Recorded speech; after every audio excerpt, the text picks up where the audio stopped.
Welcome to USA Global TV and Radio, where our mission is to provide education, entertainment, hope, and inspiration. USA Global TV and Radio connects you with experts and audiences all around the world every single day to help you succeed in business and to live a richer life.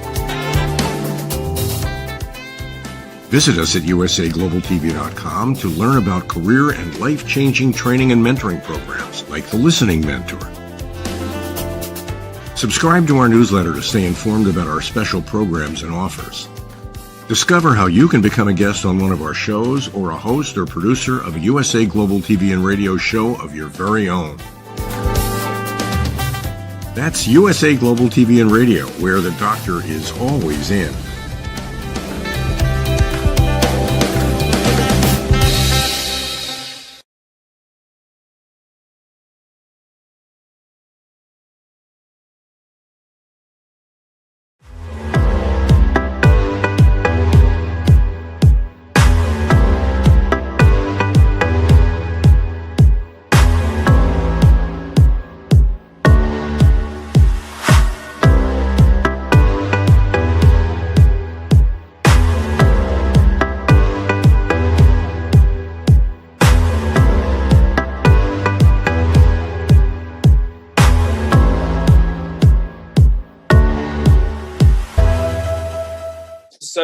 So excited to introduce you to a fellow colleague, a fellow traveler, a fellow healer. She is an amazing woman. She is a warrior woman, a warrior mom, and we'll explain what that means in a moment. But I'd like to introduce you to Jennifer Wren Tolo. She is the founder of Butterfly Family Wellness, and she joins me today live here on Dearjames Live. Welcome, Jennifer. How are you? I'm well, thank you. Thanks for having me, James. I really appreciate it. And hey, kudos for not saying Butterfly Family Farm. Right? Butterfly Family Farms. There's something there, and we know what that is. So coming. Stay tuned. We'll get to that. So I had the honor and the privilege of meeting Jennifer in Sedona at a retreat that we joined together. We were attending and presenting at. And one of the things about Jennifer that really struck me was her personal story and how that brought her. And often that happens. Life brings us that which the soul said it wanted to experience. And then that turns us into this moment of what we're going to express the rest of our lives. You know, it's a continuing journey. And so your personal story, Jennifer, was really impactful and beautiful. And I know that you have 4 beautiful sons, and 2 of them, one had a massive neonatal stroke and the other leukemia. And that was kind of a pivotal moment for you and your family in how you came to do what you do. Will you share that with us and kind of give us a my story, your story of how that happened? Absolutely. Well, first, it's important, I think, for me to say that I was a critical care nurse for a long time, and I'm married to a surgeon. And so very much grounded in the medical model that's currently the Western medical model. So I had my second son was born via C-section. Everything was great. I remember waking up to all the babies crying in the nursery, and my baby was 30 miles away at a children's hospital in Boston, because he started to seize and he stopped breathing.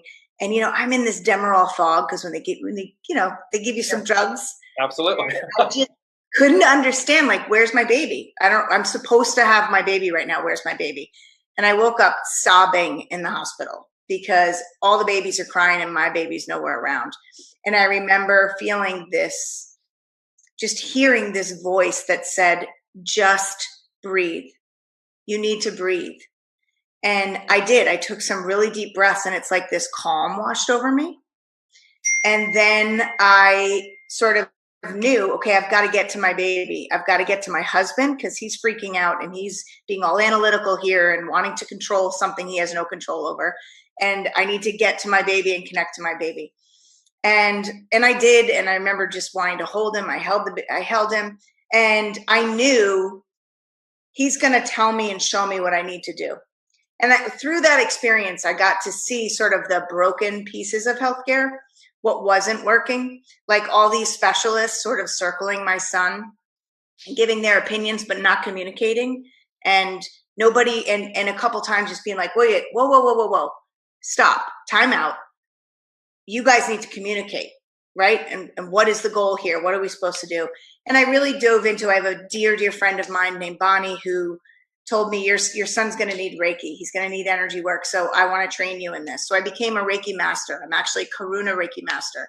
I dove into nutrition and how it affects the brain. I became a personal trainer to understand sort of movement and how I can move my son, because he didn't move his right side of his body for the first year of his life. He was like Bob Dole with the arm like this and, didn't move the right side of his body. And, I watched the early intervention, which is, early on OT, PT, speech, working with him. I dove in, and every toy I had for him had a purpose, right? Every interaction was positive. I really wanted to not limit him, but let him show me what he's capable of instead of assuming what he can do based on what I am told by doctors. So it really made me tune into my inner knowledge and what I knew. I was just going to say, not to interrupt you, I was just going to say, what's important, I think, for the listeners and everything is from the immediacy of the events. Yeah. You were listening to your guidance. Yes. Breathe. Yes. To calm, to bring yourself back to center. Your dear friend saying, he's going to need Reiki, I'm going to teach you. Yes. And this is the movement of energy work and so forth. Yeah. And the fact that I think, Jennifer, that's so important is that you listened. Yes. You actually listened.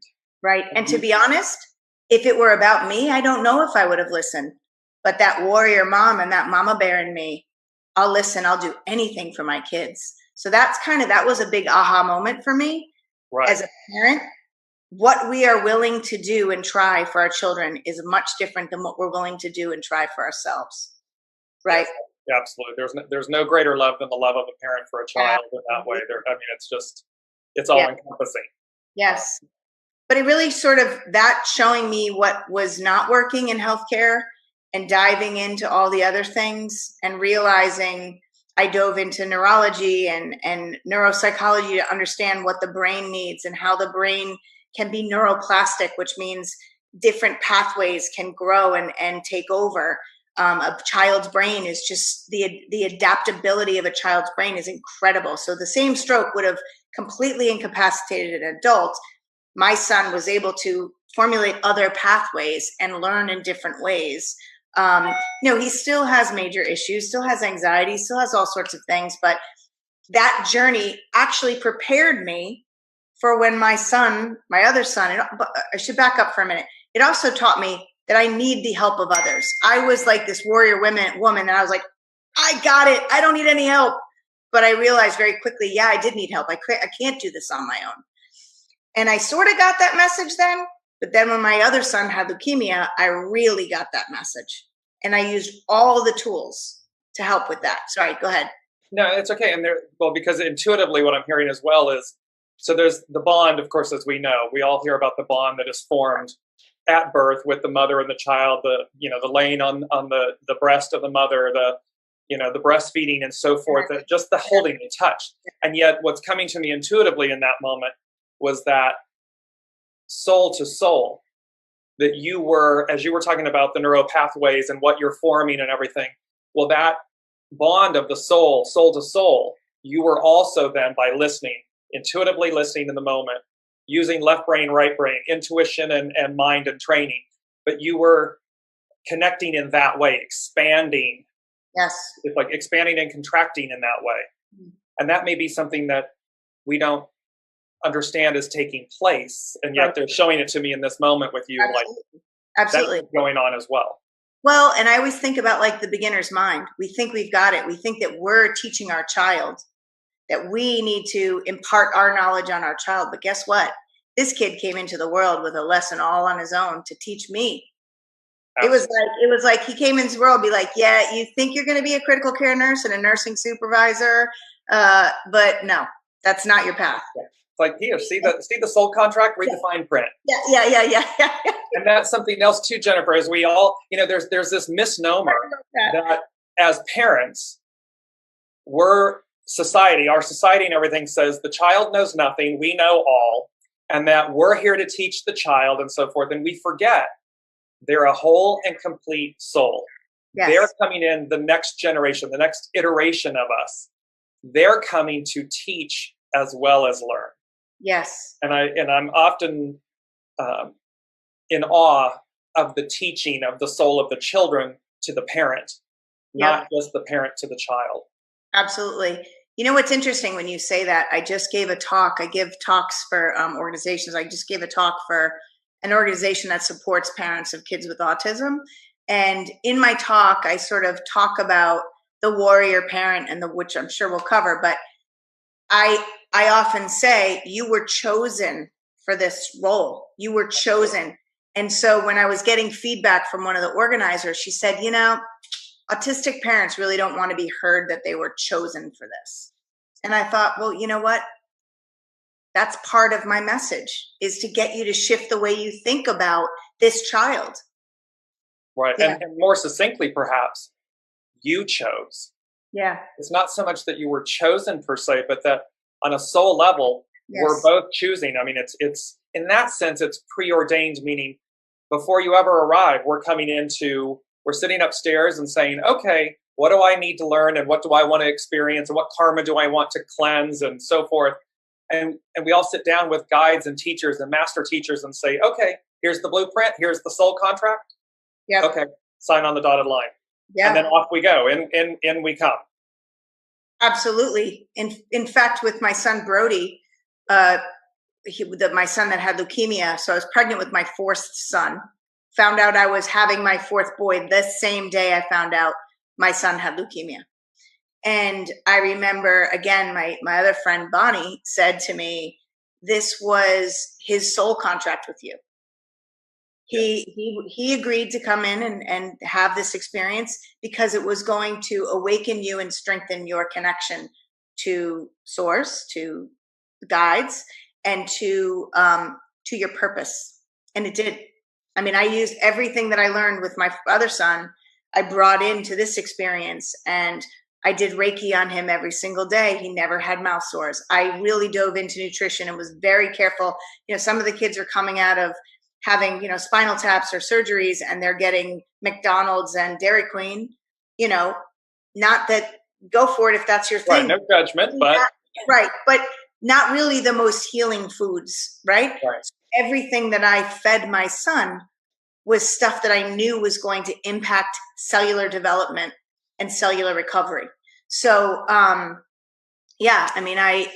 then everything beyond that is just kind of unfolded, and I'm constantly learning. They're constantly teaching me. Well, we may be jumping ahead here a moment, but it's striking me in the moment too. Yeah. So many parents, of course, and certainly when their children are at risk, massive medical issues, their lives are at stake. And so that's very challenging in and of itself. Mm-hmm. Then there's the issue of the helplessness. You're looking outwardly into a westernized state of existence and knowledge and so forth, meaning medical facilities, doctors, nurses, and they are on the front lines and amazing and so forth. The question and my point is, what would you say to a mother, a father, a care provider in terms of, because in a sense, what you've demonstrated and what you've articulated just now is from the get-go, you had a support system and or a sense, an inner knowing sense to listen. Yes. You had your friend that's coming in from a spiritual place saying, okay, you're going to need this and I'm going to train you, and then you're utilizing it. So many don't have access to that. They have access. Everyone has access to their inner knowing. But my question or point is, what would you say to these parents to say, in this situation, how do you introduce that? How do you seek it out?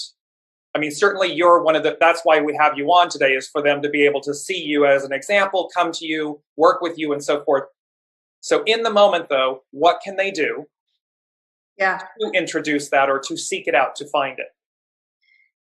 One of the biggest things they can do is just get still and connect be present with their child.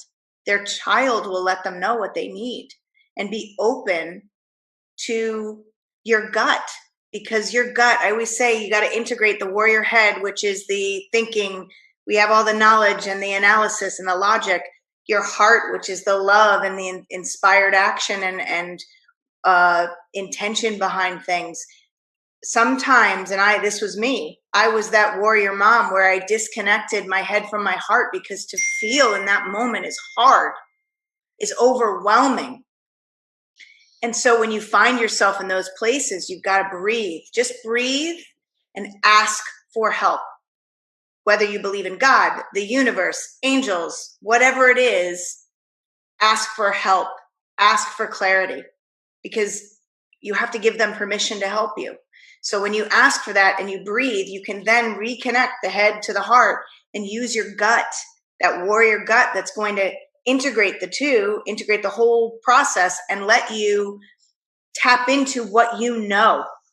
So I remember, and I was, I don't know. So my older son is 18 now. But I remember going through neuropsychology exams, and I remember my first neuropsych exam to get my son the support at school that he needed.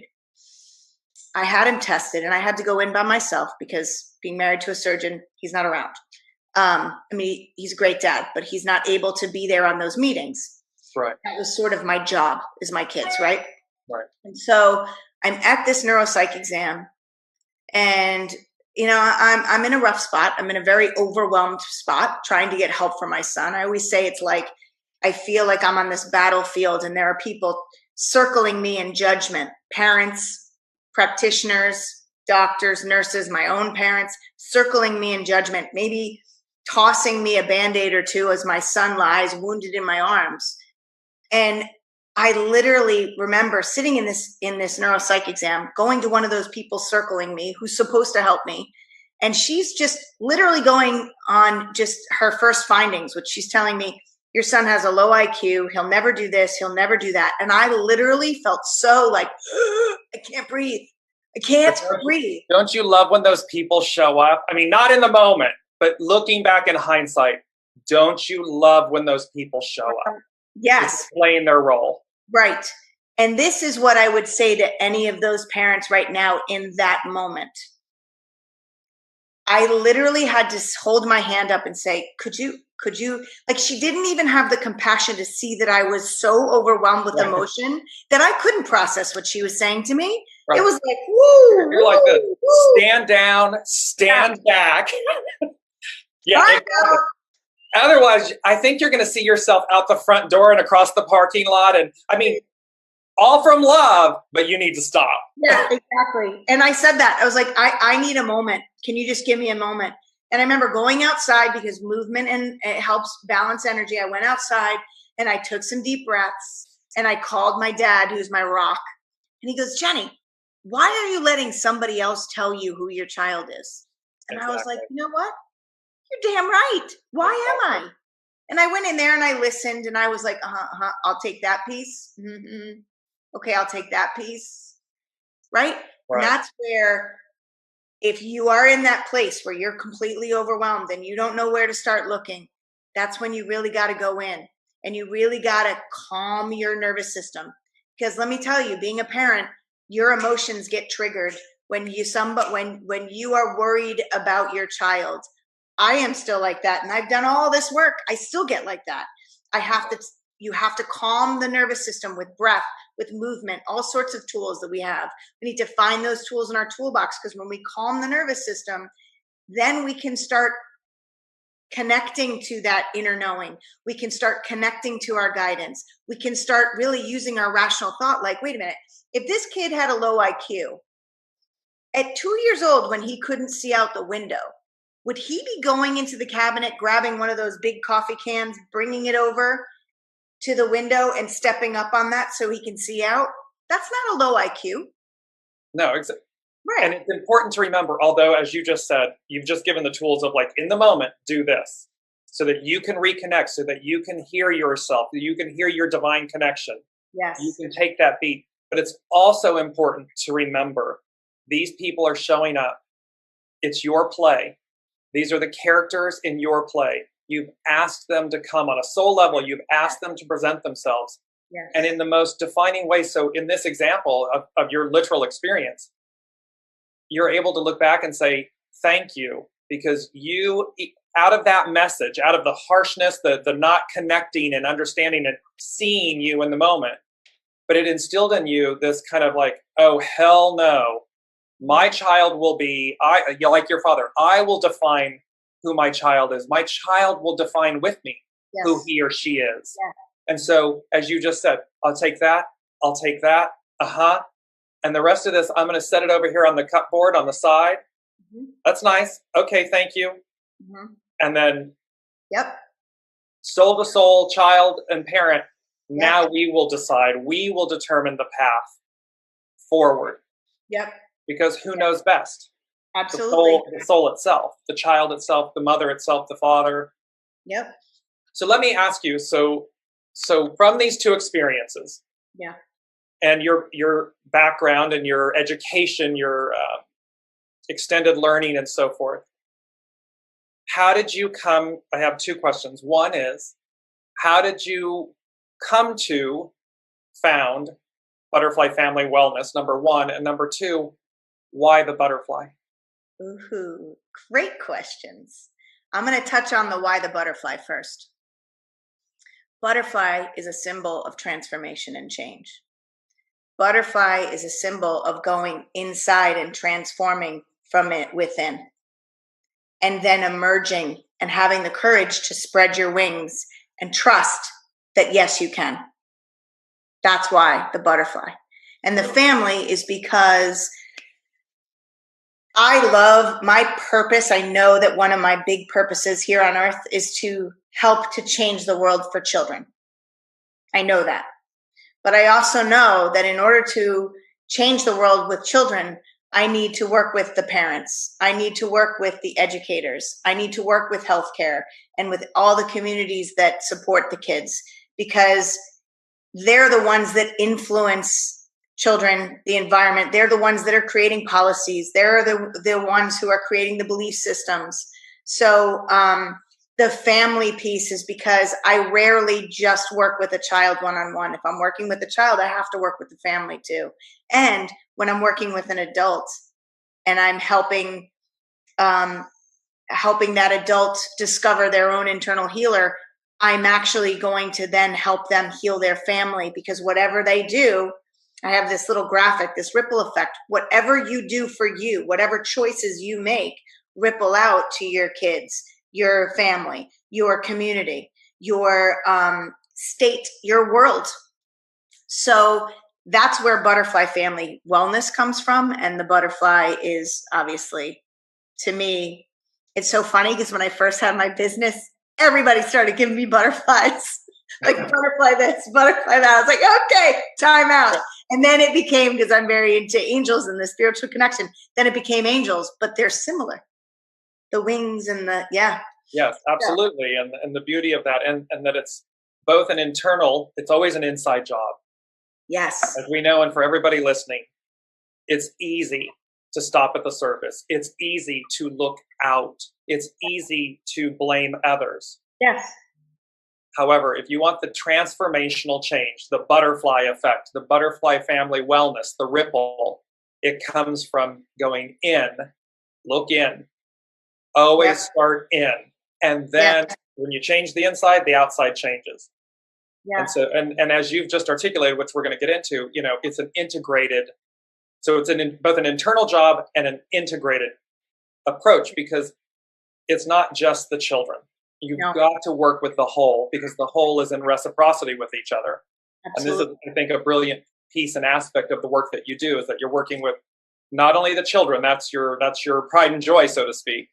Yeah. But it's, but the parents, the health educators, the teachers, the actual foundations and institutions. When you help them, it's like, help me, help you. It's like you're helping them help the children are helping them, and thereby there's this beautiful integrated approach. Absolutely. List some of them, identify some of the aspects or the issues that the children that you work with and the families that you work with that they face? What types of issues are you practicing on? Lots and lots of stress and anxiety, like debilitating anxiety, where a lot of times it's a dysregulated nervous system. I see a lot of kids with learning disabilities, a lot of kids with ADHD, which we are immediately putting on medication. And I got to say, this is part of my integrative approach too. I am not one of those practitioners that believes in all or nothing. I truly believe in an integrated, that there are times that you do need medication. I like to use the analogy of, like if your drain is slowly draining and you catch it, you can use like the baking soda and vinegar, the natural approach to open and unclog your drain. But if you let it go too far or don't notice that the drain is slowly clogging up, and next thing you know, you have standing water in your sink, the natural approach isn't going to work. You're so out of balance that you actually need some of the medical pharmaceutical support to bring you back in balance. So then you can start easing into the natural things. And so, I work with a lot of parents, women that come to me, moms that come to me really stressed and having all sorts of health issues because of their stress, wanting stuff for kids and feeling powerless and overwhelmed and not sure. So many people come to me wanting me to fix them. It's like they give their power to me and say, I want you to tell me what to do. Tell me. I don't work like that. I work with, I'm going to help you figure out how to do this. Same thing with kids. It's all for me about empowerment. Understand who you are. Be aware. It all starts with awareness. Be aware of who you are. Be aware of sort of what your challenges are.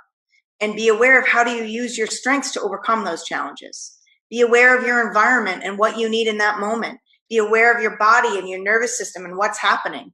You can give your power away to the anxiety and let yourself spin and just go, oh my God, I'm anxious. Or you could be like, oh, wow, I'm starting to get a little nervous. And then use the tools in your toolbox to calm yourself down and to go, is that true? Is this really a threat or is it not a threat? So a lot of anxiety, ADHD, a lot of parents with ADHD, a lot of parents with just stress and GI upset from stress, overwhelm, feel again, just having the desire to change something, but having no idea where to start. So I used to, believe it or not, I used to see people sort of clinically, they would come to me with like, these are the signs and symptoms. These are the complaints that I'm having. I'm really trying to shift away from that because what I'm finding is they're just symptoms of a greater problem, which is really, people don't feel heard, seen, or and they're all blocked up. People are completely dysregulated in their nervous system. People are either buying into over extremes, which throw the body further out of balance, or energetically they're completely out of balance, and they just need tools to kind of realign and recenter and reconnect. So that's usually I'm really wanting to and starting to work more with educators because I feel like we got to change things in the education system. And even what's happening now with the online learning, I feel like we're able to take our foot off the gas. And I hear a lot of people saying, well, they're not really learning anything and they're not really doing that. And I'm like, but if we're doing our job as parents and we're connecting and engaging with them, they're getting what they need. Everyone's learning. See them, hear them, yeah. Right? Yeah. So, yeah, but the educators don't realize, and I think a lot of people put stuff on children. Like, why are they acting like that? I'm like, well, if you're anxious and you're spinning out of control, how do you think they're going to be? Your energy affects their energy. Your energy as a teacher is going to affect that child's energy in your classroom. If you are overreacting to things and assuming that a child is being bad or acting out or whatever, you're missing this child's needs. You're not helping this child get what he needs in this moment. So that's a big part of what I work with people on, is really understanding what's going on inside of yourself, and then empowering them with, number one, what can you control? What can you not control? The awareness of what's happening. And then realizing that you have the tools to heal yourself. Yeah, You so can take back control of it. Yeah. yeah, absolutely. And it's important for people, again, for everyone listening, because you just touched on it again. There's a piece here where people forget everything in the universe is energy. Yeah. Everything, everyone, everything, the furniture we sit on, the plants, the people, the humans, the air we breathe, it's all energy. And so when kids are quote unquote acting out, or the parents are expressing anxiety and frustration and worry and so forth, there's a moment here where you kind of stop and pivot, stop and listen, stop and connect, and remember, if you're feeling the energy, it's not just what you're thinking. Your thoughts are energy. Yes. So there are cosmic energies. Full moons. It's hilarious. You come to the full moon and everyone says, is it a full moon or Mercury retrograde? Oh, it's Mercury retrograde. Like people are getting used to going, oh yeah, when there's a full moon, people go cuckoo.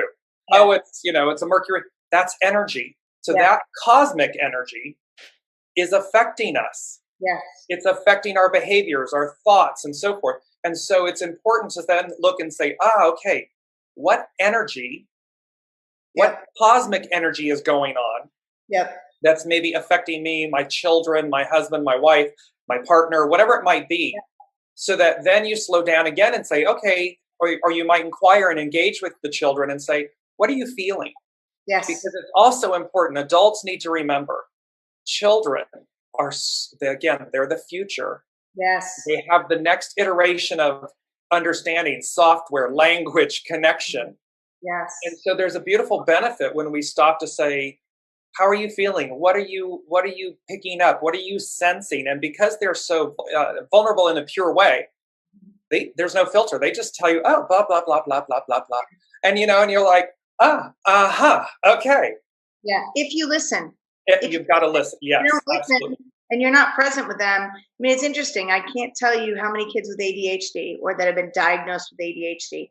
Now, you and I have talked about this. I believe kids are coming into the world vibrating at a higher level because that's where we need to go, right? So they're vibrating at a higher level. They're quicker. Their attention gets taken away. I mean, look at this whole 5G thing and all technology. Kids are coming into the world keeping up with that, right? But I had a little boy that came to see me who just teachers would get really frustrated with him because he couldn't sit still. And so I have this toolbox that I create for kids that's called a mood toolbox. And he always likes to come in my office and play with things. And so I have one of those little things that you clip on your finger that tells you what your heart rate is and your pulse oximetry. Right. So he's like, what is this? And he's putting it on. I said, all right, let's just play with this for a minute. Let's just see. So let's say his heart rate was like 80. Then I said, okay, do 10 jumping jacks. He does 10 jumping jacks. Now, what would you expect to happen when somebody does 10 jumping jacks to the heart rate? Right. The heart rate increases. His decreased. So what does that tell me? This kid has so much kinetic energy inside of him that he needs to move. That calms his nervous system. Right. So if you tell this kid you have to sit on this spot and you can't move, he's spinning. His heart rate's going up. He's like about to explode. Right. Yeah, genie's in the bottle trying to get out. Completely. And so I told him that. I'm like, oh my God, this is so cool. I go, this is like a superpower. I was like, those guys, like Flash that can buzz here and buzz here. I'm like, dude, that's you. Like, you can do this. And it's counterintuitive to the parent, right? I mean, it's counterintuitive to what we know. Yeah. Yeah. So again, you have to be open to seeing exactly what he or she is in the reverse. Yep. And then I taught him how to breathe. Like when you do have to sit still, how to breathe. And I showed him with this, technology, how his heart rate can lower when he elongates his exhale because you're expending energy in that exhale. So now he has that tool in his toolbox to know, okay, if I have to sit, I'm going to breathe and I'm going to go like you're blowing a balloon or a pinwheel. And that's something in the toolbox. I have balloons and I have pinwheels. I could just see him in the moment.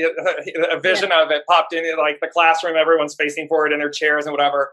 And he's in the back going, yeah. And to the point where the whole class is going, exactly. And guess what? Breath, breathing. What a better classroom. What a better, calmer environment it would be if people did that. Except nowadays, the teachers are so reactive. They'd be like, why are you doing that? Stop doing that. Well, now it's on Zoom, so you can do it. So I want to talk about, because you're talking about tools, and I want to get to some of the tools you. Yeah. Please explain integrative bridge to health. What does it mean? How, and what are the other, again, kind of succinctly, what are the tools in your toolbox that you use with parents, kids, and so forth? So there's a little bit of a flavor of that. Awesome. Thank you. Well, I kind of touched on it. So the integrative bridge to health is I'm able to understand modern medicine, but I understand alternative medicine. So for example, just like when my son had cancer, I knew some people in the holistic world would not have gone for the chemo. I was like, you know what? You need to kill these cells. And so we went and he had chemotherapy, but to balance that, I did Reiki on him every single day. And he never had mouth sores. He never had the really nausea and vomiting, the bad effects of the chemo, because we were able to clear that out. And it was interesting because there were a bunch of nurses who had been trained in Reiki, but they really didn't understand how to do it. So I would bring him by the bedside. I was like, oh, let me show you. And when I can't be here, this is what I'd like you to do with him. Let me show you how you can use that and help your patients. So that's sort of that integrative bridge and understanding, for example, nutrition and herbs and things, that's food. Food has their own energy and you can heal with that. But again, if I break my arm, I'm going to use good nutrition to help knit back the bones and everything, but I'm still going to go see the doctor and get that cast. Do you know what I mean? So I know how to bridge that. And I also know how to speak both languages so I can translate between the two. I also am a bridge between self-care and caring for others, because so many of us warrior moms out there are giving everything away to everybody else. I did that. I was so busy buzzing around and looking for fires and fighting fires for my kids that I started getting migraines so bad that I actually I thought I was having a stroke. And it was funny. My husband's like, call 911. I'm like, I don't have time to call 911. You call 911. I'm having a moment. Yeah. I dropped my speech and I can't feel my arm. Does the woman have to do it all? Like, hang on, I've got the 4 kids. I'm having okay, hang on, I'll call. Don't worry. Yeah, exactly. So sounds like a woman's life. Yes, but that's it. You have to. But so I learned, like, I got to put myself on the map here, because if I don't put my oxygen mask on first, I'm not going to be able to be here for my kids, right? Absolutely. So self-care and caring for others, that balance. And then adults and kids, like just the interaction between the two and the accountability of our own actions as a parent and as an adult, and how it impacts children and how it impacts their world. When kids, listen, what's happening in the world right now? People don't feel seen. They don't feel heard. They feel dismissed. That creates a lot of anger and rage inside of people. And they also don't feel safe. Yes. They don't feel safe. So that's the thing. Yes, you have to. That is the Maslow's hierarchy of needs. In order for you to self-actualize, you have to feel safe and secure. Yes. So, and it's amazing to me how many kids, and it's funny because I remember working with some teachers, and they said, oh yeah, well, we make sure kids are safe. Like, we've got metal detectors, we go through all these drills. And I said, what about emotionally safe? And they were like, huh? What? Right. Exactly. We forget about that. Yeah. You might be physically safe, but right. In middle school in particular, do they feel safe? Do they feel safe to voice their opinion, or are they worried somebody's going to make fun of them? Are they worried when so-and-so's on their phone, they're talking about them, right? They don't feel safe. Yeah. So, and it's still in that paradigm, in that of it's a one-way street. I, the teacher, I, the school, I, the institution, am one way teaching you. Yes. As opposed to, no, we're in reciprocity. Yes. Teacher, student, student, teacher. Let us, yes, there's a curriculum. Yes, there's knowledge to impart and so forth. And yet, yes, there is, from a soul level, an emotional level, a reciprocity, exchange, so again, the educational system could take a huge step forward by incorporating this emotional learning, this interaction with children, so that because again, imagine if we all did it. We went through school and high school and college and stuff like this and say, okay, and it's all coming at you. It's all one way. And then it's like you finally get out into the world and you're supposed to go, okay, now I know how to put this out. Right. Well, where is it in our formative years of growing up? Where is it where they truly have the ability to express in return, to and not act out and so forth, but to exchange? Absolutely. A meaningful exchange of education, of Yes. knowledge, wisdom. Yes, absolutely. You coined a phrase. Can I just interject one thing? One thing Yes, absolutely. is one of the things also that I integrate is logic and sort of the logical brain and science with intuition and connection. Because I think that there's a lot of people that are very intuitive, but sometimes don't have their feet on the ground. And there are people that are such logical thinkers that they don't understand something if it's not, like, they can't trust blindly. So that's another integrative piece for me, which is important because I feel like I translate a lot between the two. Like my friend Bonnie, I'm like, I'm going to anchor you on the ground here because you're up here. I need you to come down here. Right, yeah. We need to tether this at least for a moment. And it's very true, because being able to bridge that and teach that or help introduce that to people is very important, because again, as you just said, it can be all or nothing with a lot of, left brain, right brain. Are you intuitively listening and yet you've turned off your logic and your intellect and so forth? Or are you so mired in your ego, mind, personality, logic, and so left brain, that you've forgotten how to utilize or even tap into or trust your intuition? Or if you want healthcare providers to understand you and where you're coming from, you have to be able to speak to them in a way that they can receive it. Yes. Because if you're coming at them all woo-woo and like, I'm just kind of like, I saw somebody wearing a sign that said, I'm not wearing a mask, God will protect me. Okay. But the science says this is how the germs spread. Right. So unless you have a bubble around you that God has provided you, I don't know how he's going to protect you. So that kind of bridging that gap, I think, is really important, because you need somebody to translate that can speak both languages. So I'm that bridge. Yeah. Beautiful. And so warrior mom, warrior parents, warrior kids. Why the word warrior?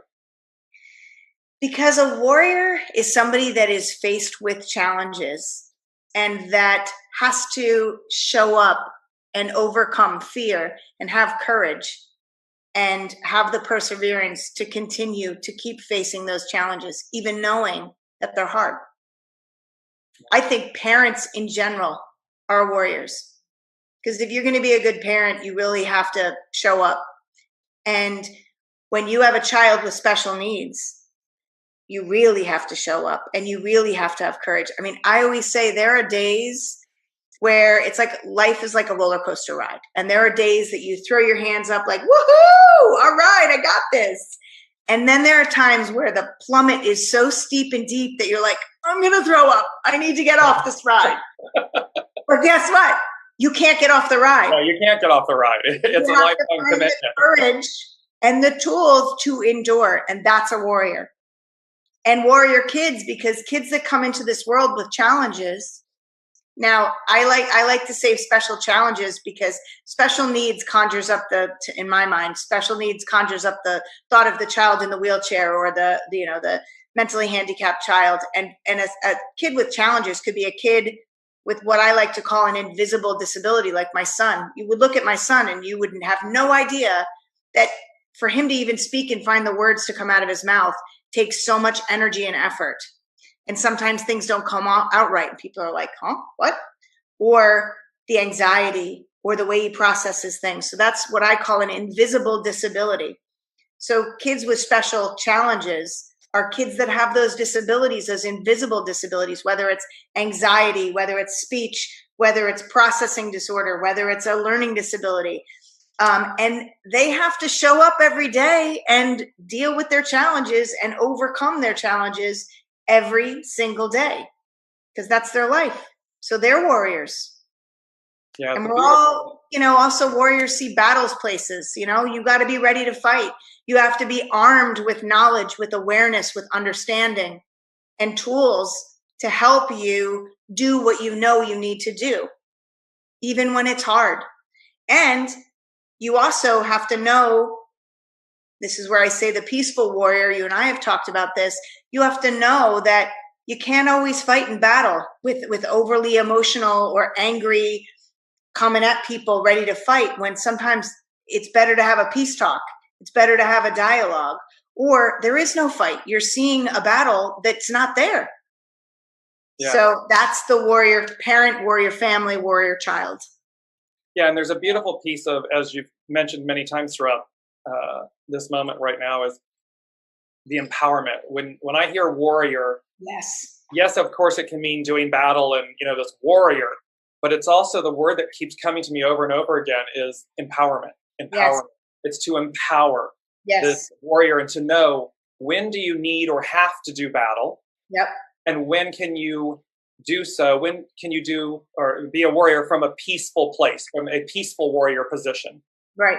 With the ultimate goal of peaceful warrior, that it's just this entrenched empowerment. It's the tool that I feel like for everybody listening and being introduced to Jen and everything and Butterfly Family Wellness, that I think is the summation of, it's the empowerment, the tools, the bridging, the East meets West, this beautiful kind of articulation of listening, teaching you how to connect, utilizing all the tools in your toolbox to effectuate change. Beautiful, beautiful, empowered change. Their empowerment. Yes. Not reliance on you, but empowerment on learning what they need to learn and then taking that forward and, as you've said, causing that ripple. Yes. You've come now through this long journey, and before we close everything up and everything, it's there's this beautiful expression again: tame the chaos in your life. Yes. And so, just explain that for a moment in how you're utilizing that statement. Yeah. Well, life is chaotic. Life is full of stress, and a lot of us kind of let that spin us up into this place of overwhelm and a place of inaction, almost like frozen. So in the nervous system, we're in that fight or flight when we're in that chaotic time. And you're not going to get rid of chaos, but you can tame it. So you're not spinning, you're actually grounded and calm. So you can start to tap into the tools. You can start using your higher brain function. You can start getting that connection and that guidance from above and that intuition. So when I help people tame the chaos of their lives so they can take back control over their health and their happiness. And I do that by first helping them become aware of what are the things that are completely overwhelming to you. What are the things that are creating chaos in your lives? And then looking at, what do you have control over? What do you not have control over? What can you influence? And then looking at, how do we surrender and let go of the things that we don't have control over or that we're allowing to spin us up? And then tools to start to, I call them mindful moments, because I can't tell you how many of these warrior moms say, I don't have time for self-care. I don't have time for that. So I create these mindful moments, which are little mini meditations or little mini movements, little energy balancing techniques that you can use to calm your nervous system and ground and reset your energy. Because from that place is where you are most powerful, where you are most connected and most in tune. So, and then hopefully, and then I teach people sort of more techniques and energy balance things for their toolbox that are going to be more practice oriented, not quick fixes, but things that over time, like mindfulness, they start to get, and it will start to tame the chaos of their lives because they're more connected to their life. They're more focused in their life. They feel more purposeful in their life. They feel more supported with other people, and they feel more empowered with, okay, I do have control over certain things. I do have control over my body and my mind. I just need to remember these tools. So that's... And absolutely in control over your choices. I mean, yes, that's massive. So do you choose self-care? Do you choose to stop and listen and connect? What are your choices? Because your choices affect your experience. They dictate it. Yes. And you can control you and only you. So many people try to control other people or other people's, opinions. You can't control anybody but yourself. Absolutely. And you can't control the future. So many people spend so much time focused on the future. Like our mutual friend Danielle talks about, like avoiding pain or they spend so much energy and so much time. Carolyn Meese talks about, like, if you have $100 and you're giving $80 away to the future, and you're giving, $10 here and $10 there, you have nothing left for yourself in that moment. But your power is in the present moment, because that's where you have choice and control. Absolutely. And in that present moment, you can choose, having given away your $100. Yes. In that present moment with nothing in your hand, you can absolutely stop and empower yourself to the joy of the moment. Yeah. It's because then again, it's not about the past, what I don't have anymore. It's not about the future, about where I haven't gotten and I don't have anything to get. Oh, in this present moment, oh, look at that beautiful flower. And it just absolutely radiated and made me thrive in that moment. And it reset me. Yeah. And that, of course, again, is a choice. So. And laughter comes as you know, I love to laugh. I love to laugh too. Yeah. But you have to. I would not have gotten through everything that I've gotten through had I not had laughter in my life, because there's some cathartic, beautiful release that comes with laughter. There's something that reminds you that, you know what, there is good. And you know what? Get over yourself. You're taking yourself too seriously. I was just going to say you're taking life too seriously. Yeah. And when we're so focused on serious. Right. Yeah. Not that the moments aren't serious, but it's remember to laugh. Remember to find the humor in it, or, again, the pearl, the wisdom, the gift. Yep. So you have one other thing that I just love, and it's fascinating. And I know you utilize it with your friends, family, clients, and so forth. It's not offered, in mass to the public and so forth, but you actually grow and do your own blends, proprietary blends of what you do for your teas. Yes. How do you, share with us how you integrate that? Yeah. Well, I still do a little bit of something called nutritional response testing. I don't do a ton of it anymore because actually it was one of those tools I had to get to validate my medical intuition, to validate, oh yeah, what I see and what I'm guided towards is actually what the muscle and the nervous system is telling me is true. But when people are out of balance, I myself don't love taking pills. I don't love taking medicine. But sometimes when you're really out of balance, you need something to bring you back in balance. So herbs are beautiful ways that we can use to support the nervous system. For example, it's allergy season around here. I have a tea that I created because I don't like the drying effects of the antihistamines. So I learned about natural herbs and how to use natural herbs. I remember being at this permaculture farm in Colorado Springs, and this amazing young man who was a farmer was going around and showing us the garden, and he pulls this, looked like a corn stalk that exploded, and it was something called mullein. And he said, oh yeah, this is a great natural antihistamine. I just pull off these little tufts and I use this in my teas. And so I have a tea that I make that has mullein, it has rosemary, nettle, which is an anti-inflammatory, and I use like either rooibos, which is a red tea, decaffeinated tea, or I'll use green tea, or sometimes oolong tea is the base of the teas. but I have an anxiety. I have these kitschy names too, like anxiety, which is lemon balm, lavender, and chamomile mixed with rooibos. And these are just great teas that have these natural herbal properties that help with whatever. If it's to stimulate, they're either stimulants or the depressants, or they're antihistamines, natural anti-inflammatories, and I incorporate them. Like I have an anti-inflammatory that has turmeric and different ginger and different things that help to calm the inflammatory process in the body. So I use them with clients, and my family, in fact, my family probably uses more of the tea than anybody does. But I have, friends, family, clients that love my teas. I use intuition to blend them. As far as how much I use of each, that's guided. I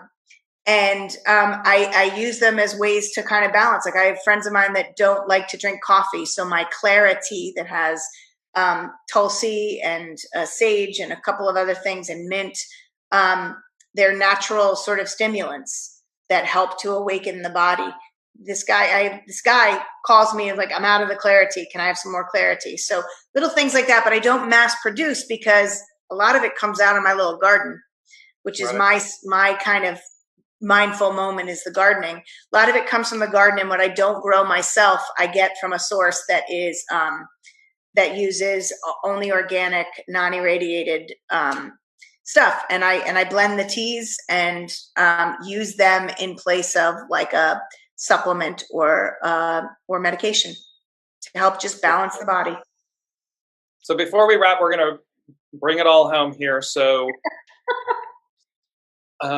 just a final question is, what is your greatest, in the work that you're doing, in the life that you're living, in the experience that you've had and that you are happy, continue to have?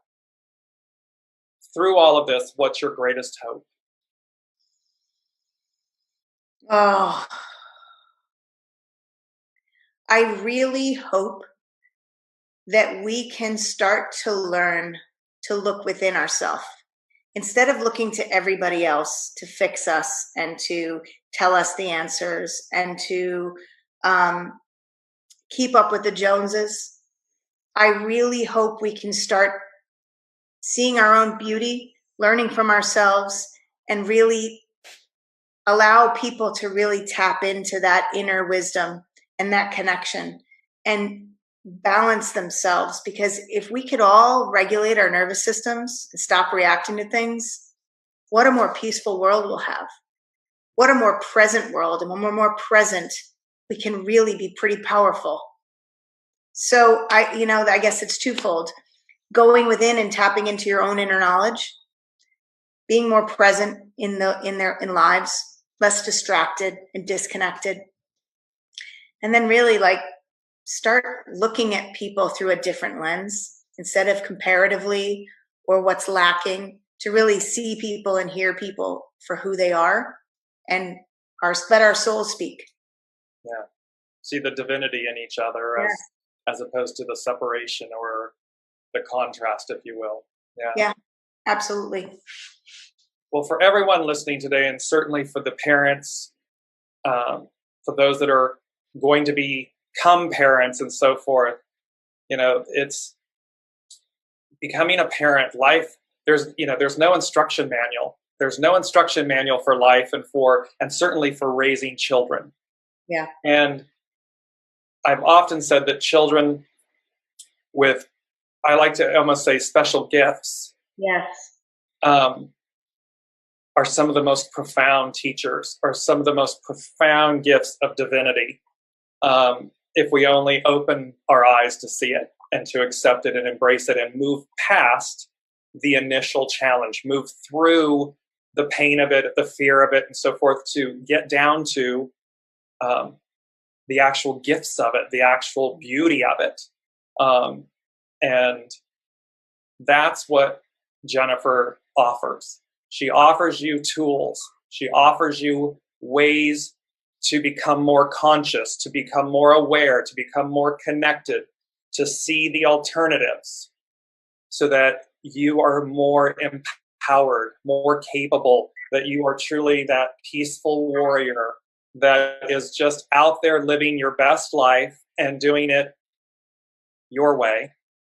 And in that, as Jennifer states, that ripple effect goes out and permeates the entire cosmos. It permeates your family, yourselves, your neighbors, your infrastructure, everything. It permeates in a way that is so deep and rich and long lasting. So should you be a parent in immediate need, please go to www.butterflyfamilywellness.com. Seek out Jennifer, see what she might be able to offer, follow her on her different social media channels and so forth, and empower yourselves. Do this in a way that just ripples out and shares that. Refer someone if that's what's needed, but just find it. And if it's not Jennifer, then find it with someone else, because now you're at least aware of the opportunity and the possibilities. You're not alone, you're not isolated, and you're not unempowered. Yes. So I thank you, Jennifer, so much for being the first Inspired Connections guest. I'm absolutely thrilled and wonderful to have you on. And I will close with this. As I've always said, no matter where you are or what you're doing or whom you're with, remember to always wrap yourself in goodness. Thanks for tuning in, everyone. We'll see you on the next Inspired Connections. Thank you.